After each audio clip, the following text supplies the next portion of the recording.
Pourquoi le journal Ouest France annonce aujourd'hui qu'il a fait le choix de ne pas commander de sondage d'ici la présidentielle. L'édito de son rédacteur en chef pointe leur prolifération et notamment le fait, je cite, qu'il ne faudra bientôt plus de programme politique, mais simplement écouter ce que veulent les uns et les autres. Et vous, qu'en pensez-vous? Décryptage et réaction, Camille Bornser avec Sandrine Ruot. Plus aucun sondage politique dans les colonnes de ce journal, et ce pendant toute la campagne présidentielle. Le plus grand groupe de presse régional français Ouest France prend une décision lourde de sens et l'affiche en une ce week-end et dans un tweet, vu plus de 800 000 fois.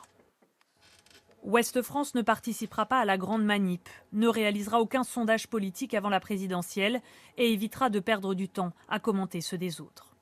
Moi, j'ai rien contre les sondages. Je veux dire, on peut tout à fait faire des sondages, mais contre une avalanche de sondages qui est utilisée pour marteler les choses, pour bourrer la tête des citoyens, c'est insupportable. Une grande première pour un quotidien, mais une décision assumée par le rédacteur en chef du journal.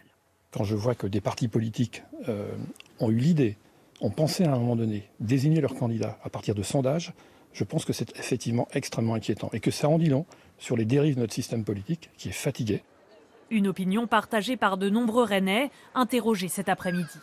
À chaque élection, on parle beaucoup de l'influence négative des sondages et on se rend compte qu'il y en a de plus en plus. Ouest France a raison de supprimer tout ce qui est sondage et de revenir à la réalité comme autrefois où là on avait un avis, on avait une orientation et on s'en tenait. Mais aujourd'hui, les sondages sont partout. Ils saturent l'espace public et médiatique et semblent éloigner les Français des vrais enjeux de campagne. Il faut les interpréter, ces chiffres, comme toujours, et il doit y avoir une place aussi pour le débat. Les personnes qu'on voit beaucoup la monter justement dans les sondages, c'est des personnes qui, à mon avis, montent sans doute à cause de ces sondages aussi. Je pense que ça crée une dynamique qui peut être peut-être parfois dangereuse aussi.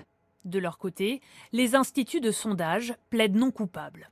Ce ne sont pas les sondages qui font l'opinion, loin de là, il y a bien d'autres éléments, ils ne sont pas l'alpha et l'oméga de la vie politique.